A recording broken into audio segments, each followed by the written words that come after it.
तो जय जोहार, जय छत्तीसगढ़, राम राम। तो संगवारी हो हमारा रंग प्रस्तुति में आप सब भोजन के स्वागत है। तो संगवारी हो आप मतलब आज ओकर से रूबरू करवाना चाहता हूँ जो छत्तीसगढ़ में वर्ल्ड फेमस है। तो पहले शुरू मिलथन राजू और छोटू के बाबूजी से, जिन हारमोनियम में साथ देते। बाबूजी के लिए जोरदार ताली से स्वागत करें।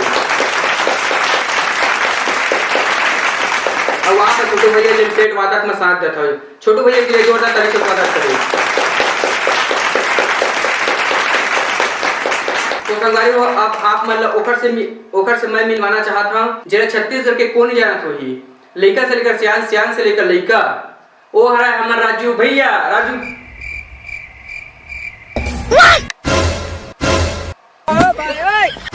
भाता के का पहले अपन प्रस्तुति तो खत्म करे दादा। देखो तो भंडारा कुटी।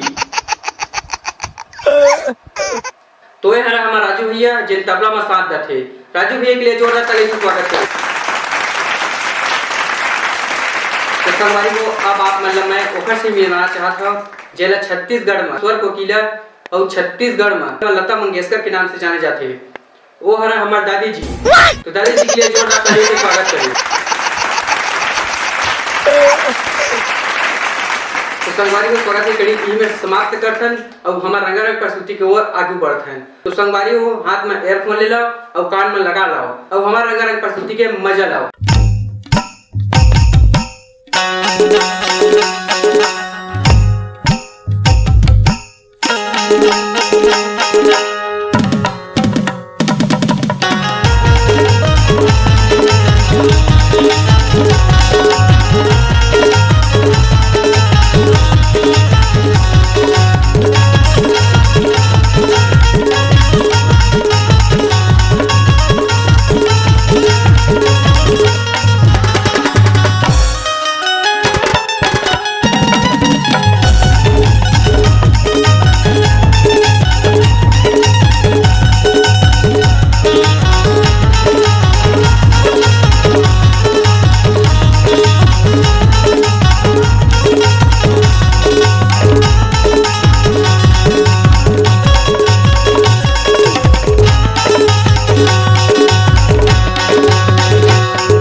तो जोरदार ताली से स्वागत करें ए रंगारंग म्यूजिक के लिए। तो माननीय हमारे दादी जी से निवेदन है कि छत्तीसगढ़ के स्वर को किला है वह एक छोटे से गीत गाकर सुनावा है। दादी जी के लिए जोरदार ताली से स्वागत करें।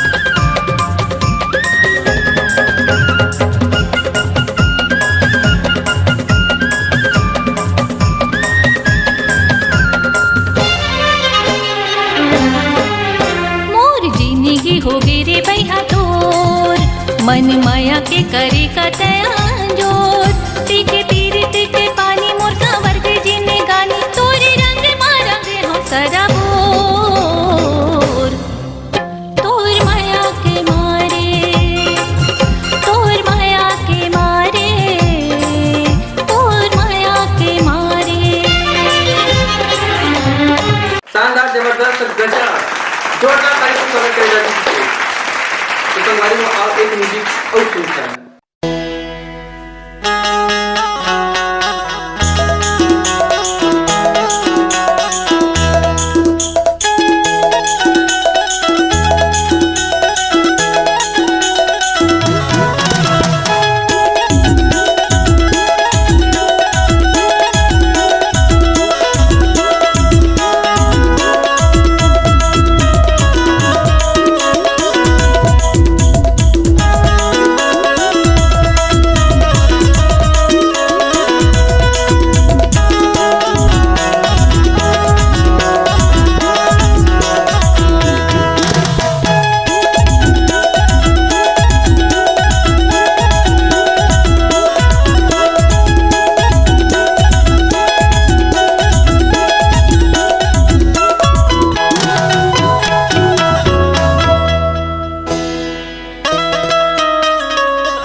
वो हमारा रंग प्रस्तुति ले इमे समाप्त करथन।